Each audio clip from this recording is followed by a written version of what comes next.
आप देख रहे हैं इंडिया पब्लिक खबर और मैं हूं अर्जिता मिश्रा। वक्त हो चला है स्पेशल बुलेटिन का, जिसमें हम आपका तारुफ कराते हैं देश और दुनिया की तमाम बड़ी खबरों से विस्तार से। तो चलिए बिना किसी देरी के शुरू करते हैं खबरों का सिलसिला।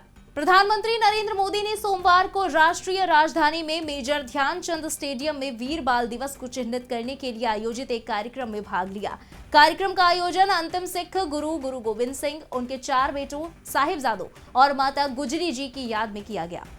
पीएम मोदी करीब 300 बाल कीर्तनियों द्वारा किए जा रहे शबद कीर्तन में शामिल हुए। इस अवसर पर एक सभा को संबोधित करते हुए प्रधानमंत्री नरेंद्र मोदी ने कहा कि आज देश साहिबजादों को श्रद्धांजलि दे रहा है, क्योंकि वो साहस, वीरता और बलिदान की मिसाल पेश करते हैं। वहीं अगर हम अपने देश को सफलता की नई ऊंचाइयों तक ले जाना चाहते हैं तो हमें अतीत के संकीर्ण दृष्टिकोण से बाहर आने की जरूरत है। मध्य प्रदेश के मुख्यमंत्री शिवराज सिंह चौहान ने सोमवार को दिल्ली में पीएम नरेंद्र मोदी से मुलाकात की। मुख्यमंत्री ने बताया कि मध्य प्रदेश में 8 से 10 जनवरी तक 3 दिवसीय प्रवासी भारतीय दिवस कार्यक्रम का आयोजन किया जा रहा है। हम 80 से ज्यादा देशों के प्रतिनिधियों के स्वागत की तैयारी कर रहे हैं। इस कार्यक्रम का इंदौर में पीएम नरेंद्र मोदी उद्घाटन करेंगे। शिवराज सिंह चौहान ने बताया कि पीएम से आत्मीय भेंट हुई। उनसे आने वाले कार्यक्रमों, विकास और जन कल्याण के मुद्दों पर स्नेहपूर्ण मार्गदर्शन मिला। उन्होंने कहा कि उनसे मिलकर काम करने की एक नई ऊर्जा का संचार होता है। सीएम ने आगे कहा कि मध्य प्रदेश में 8 से 10 जनवरी तक 3 दिवसीय प्रवासी भारतीय दिवस कार्यक्रम का आयोजन किया जा रहा है, जिसका उद्घाटन पीएम मोदी करेंगे। आज माननीय प्रधानमंत्री जी से भेंट करने का सौभाग्य मिला। बहुत सार्थक चर्चाएं हुई और अनेकों विषयों पर उनका मार्गदर्शन मिला। मध्य प्रदेश में 8, 9 और 10 जनवरी को प्रवासी भारतीय सम्मेलन होने वाला है। प्रवासी भारतीय दिवस, उसके उपलक्ष्य में 3 दिन कार्यक्रम और दुनिया भर से 80 से ज्यादा देशों से प्रवासी भारतीय मध्य प्रदेश पधार रहे हैं। मध्य प्रदेश की परंपराओं के अनुकूल उनके स्वागत की व्यवस्था की जा रही है। भारत जोड़ो यात्रा का कांग्रेस को खूब समर्थन मिल रहा है, जिसके बाद यात्रा दिल्ली आ पहुंची है। यात्रा के दिल्ली दाखिल होते ही राहुल गांधी भारत के प्रधानमंत्री रह चुके नेताओं को श्रद्धांजलि अर्पित करने पहुंचे।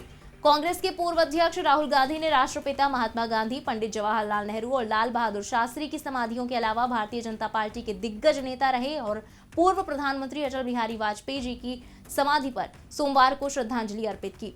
राहुल ने सबसे पहले अपने पिता और पूर्व प्रधानमंत्री राजीव गांधी की समाधि वीर भूमि पर पहुंचे और उन्हें श्रद्धांजलि अर्पित की। इसके बाद उन्होंने इंदिरा गांधी की समाधि शक्ति स्थल, नेहरू की समाधि शांतिवन, लाल बहादुर शास्त्री की समाधि विजय घाट, महात्मा गांधी की समाधि राजघाट और वाजपेयी जी की समाधि सदैव अटल जाकर श्रद्धांजलि अर्पित की। इसके अलावा राहुल गांधी ने पूर्व प्रधानमंत्री चौधरी चरण सिंह और पूर्व उप प्रधानमंत्री जगजीवन राम की समाधियों पर भी श्रद्धांजलि दी। कांग्रेस नेता राहुल गांधी ने आज पूर्व प्रधानमंत्री अटल बिहारी वाजपेयी के स्मारक सदैव अटल पर पहुंचकर उन्हें श्रद्धांजलि अर्पित की। अब इसी को मुद्दा बनाते हुए बीजेपी प्रवक्ता गौरव भाटिया ने कांग्रेस पर निशाना साधा है। बीजेपी प्रवक्ता गौरव भाटिया ने कांग्रेस पर निशाना साधते हुए कहा कि राहुल गांधी नाटक कर रहे हैं। एक तरफ राहुल श्रद्धांजलि देने सदैव अटल पर जाते हैं और दूसरी तरफ पार्टी के नेता अपशब्दों का इस्तेमाल करते हैं। ये दिखाता है कि आपके अंदर कितना जहर है। बीजेपी ने इसे कांग्रेस का दोगलापन करार दिया है। बीजेपी का कहना है कि राहुल सम्मान का ढोंग करते हैं। पूनावाला ने कहा कि एक तरफ कांग्रेस अध्यक्ष मल्लिकार्जुन खड़गे के कोऑर्डिनेटर गौरव पांधी वाजपेयी को लेकर विवादित ट्वीट कर उन्हें ब्रिटिश मुखबिर बता रहे हैं और दूसरी तरफ कांग्रेस के नेता इस तरह का दिखावा कर रहे हैं।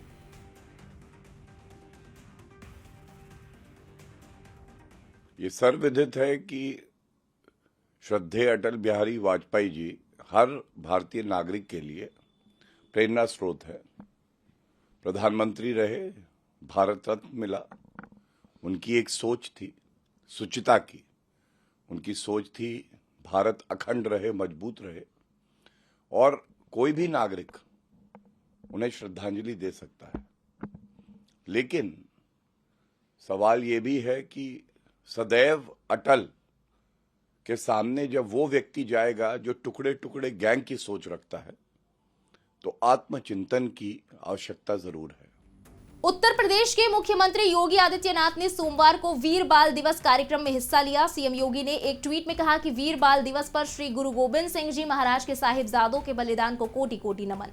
साहिबजादों का पावन बलिदान युगों युगों तक राष्ट्र और धर्म की रक्षा के लिए हम सभी को प्रेरणा प्रदान करेगा।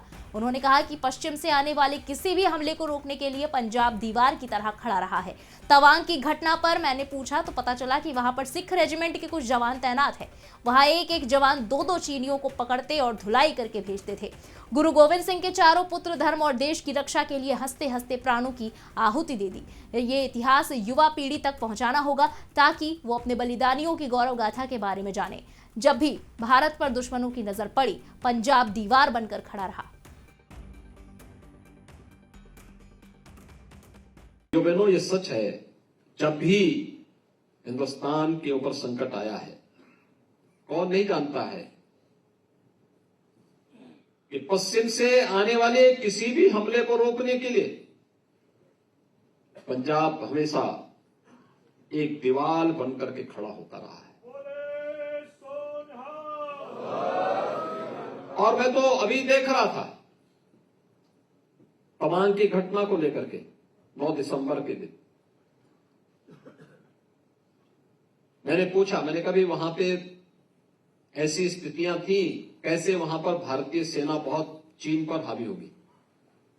तो बताया गया कि वहां पे हमारे सिख रेजिमेंट से जुड़े हुए जवान थे। एक एक जवान दो दो चीनियों को अपने दबाता था और फिर उनकी कायदे से तोड़ाई करके फिर वहां से भेजता था।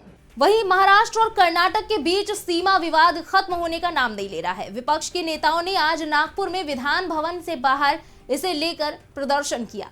वहीं सदन में इस बारे में लाए जा रहे प्रस्ताव पर विपक्ष के नेता और पूर्व सीएम उद्धव ठाकरे ने कड़ा रुख अपनाया है। ठाकरे ने सीएम एकनाथ शिंदे पर आरोप लगाया कि वो सीमा विवाद पर मौन है, जबकि कर्नाटक के सीएम मुखर हैं। बता दें कि दोनों राज्यों के बीच सीमा का मुद्दा 1957 में भाषाई आधार पर राज्यों के पुनर्गठन के बाद से लंबित है। महाराष्ट्र ने बेलगावी पर दावा किया है, जो तत्कालीन बॉम्बे प्रेसिडेंसी का हिस्सा था। इसमें मराठी भाषी आबादी का एक बड़ा हिस्सा है। महाराष्ट्र ने 800 से ज्यादा मराठी भाषी गांव पर भी दावा किया है, जो वर्तमान में कर्नाटक का हिस्सा है। उधर कर्नाटक राज्य पुनर्गठन अधिनियम और 1967 महाजन आयोग की रिपोर्ट के अनुसार भाषाई आधार पर किए गए सीमांकन को अंतिम मानता है।